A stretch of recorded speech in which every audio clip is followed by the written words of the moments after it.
What do you feel is the biggest threat to our national security today? And how would you grade the Obama administration's anti-terrorism performance? I think they've done a great job on anti-terrorism. So A? Oh, yeah, A+. Oh, A+. But that doesn't mean there's no more threat.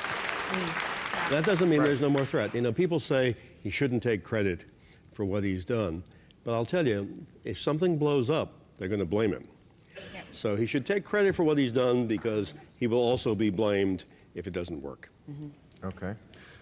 Jay Madera says, why don't we go back to Reagan times when the wealthy paid a lot more in taxes?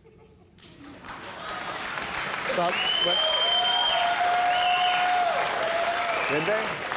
well, okay, it depends whether Reagan had a top marginal tax rate of 28%. We're at 35 if... And how many times did Reagan go up to raise 45. He signed too many tax increases. And the good news is we learned from '82, which was the significant one, when the Democrats offered him $3 of spending cuts for every $1 of tax increase. The tax increase is real. We're still paying it. And none of the spending cuts actually happened. They doubled spending rather than $2 of spending cuts for every $1 of tax increase. And Bill, the real problem is that the very, very wealthiest people in America now have these devices where they don't pay any taxes. Remember the McCourts who own the Dodgers didn't pay any taxes, state or federal, for 7 years, I believe. If you're very, very wealthy now, Wall Street has come up with products that will allow you to live tax-free. If you're a billionaire. So you should check into that. I am not. First, you need $1 billion. That's right. Yeah. Okay, Eva, this is for you. The African-American community tends to be more conservative on the gay issue.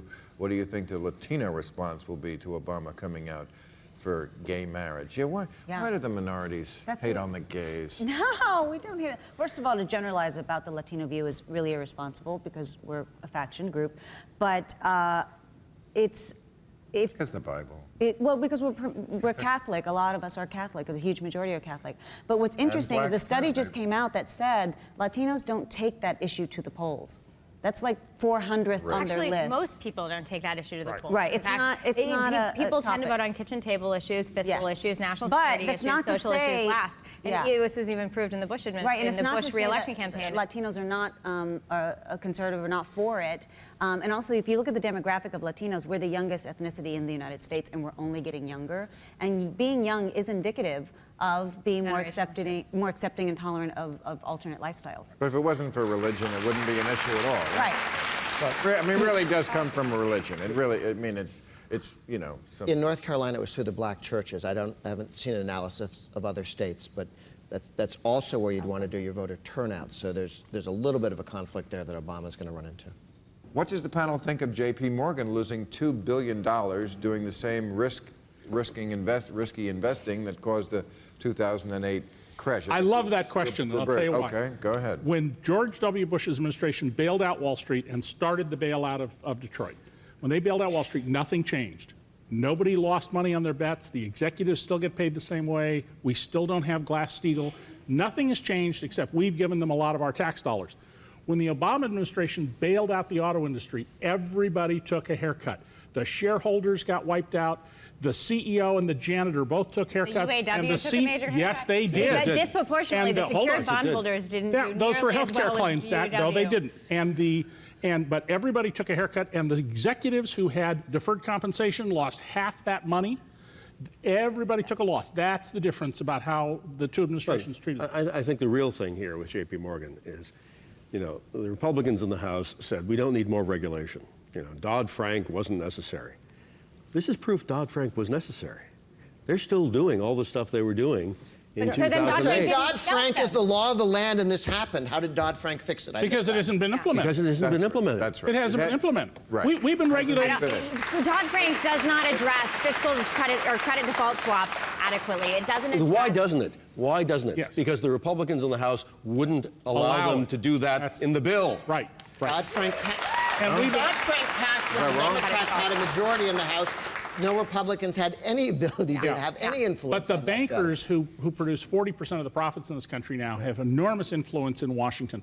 We have been regulating banking since Hammurabi, okay?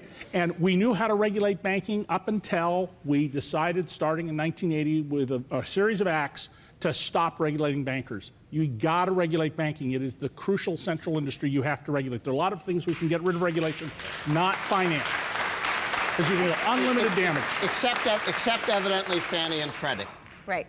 Who were forced by and pushed into buying when they weren't buying the toxic mortgages, and they were criticized by Wall Street. Wall Street said, they're not buying these things. They're going to lose market share. So they started buying them. And you look at the Financial Crisis Industry Commission report, inquiry report, and it shows they acted much better than anybody on Wall Street. Is there any amount of income inequality that is bad?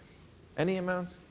Well, the question is why you have it. I mean, if you have income inequality because the government's got programs that keep poor people poor. I mean, the Davis-Bacon Act was originally passed to keep African Americans out of government jobs. The Davis-Bacon Act.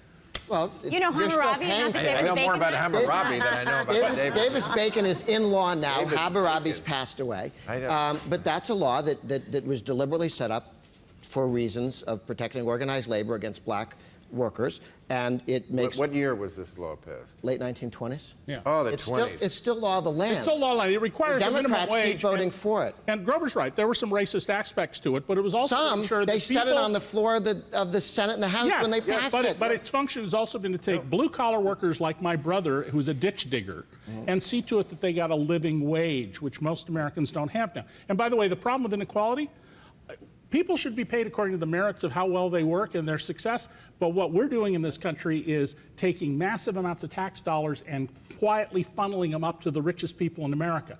That's the real problem with inequality. It's a government policy creating people who didn't earn the money. Yeah, any government program that takes money from someone and hands it to someone else is suspect. Sure. How is the ditch digging industry going? Pretty bad. And by the time you're my brother's age, he's 60, you're busted up and you can't work anymore. Nobody will hire you. They want young people. Right, but Americans aren't taking those jobs. We'll need the Mexicans. Oh, go ahead. Well, I went and talked to one of the guys responsible for defending the Davis-Bacon Act, and he was saying, please help us raise taxes to do more of this stuff. And I said, instead of raising taxes, how about getting rid of your Davis-Bacon, which keeps the cost up 25 to 33%. And his response was, do you want all our highways built by Hispanics? So the good news is that this disgusting racist law is still a disgusting racist law. They just have a different target. That's your government at work. But of all the problems we have in America... It's a major problem, and we could fix it. Why? I would think you'd be out there going, yes, let's get rid of something like that. Maybe I am. Okay, good. Since I've never heard we got rid of farm subsidies and Davis-Bacon so far today. Davis-Bacon, believe me, progress. it's going to be on my breakfast table tomorrow morning. Bacon, no. Davis-Bacon, that's what I want to learn about. But of all the things, you know, is this really the top priority? Is this? You seem so worked up about Davis-Bacon. Well, it's a major injustice, and it's wrong. And if you wonder why your roads aren't very well built, middle class wages. I'm sorry, higher wages lead to worse roads? That's a difficult stretch. But no, what Davis-Bacon does is it raises the cost of all building of roads and all building of bridges and so on. And less workers are more efficient because they're paid more. But in the big picture, Grover, like I just read this week that corporate profits are finally back to their pre-recession levels, 15% of GDP, and yet they have given no money to raising wages, nothing to reinvesting. It looks like maybe they, along with the Republican Congress, want to keep a sluggish economy so that The median wage in this country has fallen back. Isn't that a bigger issue to you than Davis-Bacon? I mean, look, I am all over Davis-Bacon from now on. Free market advocates pointed out that if you threaten the economy with taxes and regulations, as has been done, people will not invest in the economy. People are investing outside the United States more. We ought to have a better atmosphere here for investment and job creation, and then both the companies that have money here and foreigners should be investing in our country. You're talking about immigrants won't come to this country. They're not sending their money either. I am all over that. All right, we're out of time. Thank you, folks. We appreciate you coming. Thank you, panel. Real Time with Bill Maher. Ask Bill and his guests your questions right after the show at HBO.com.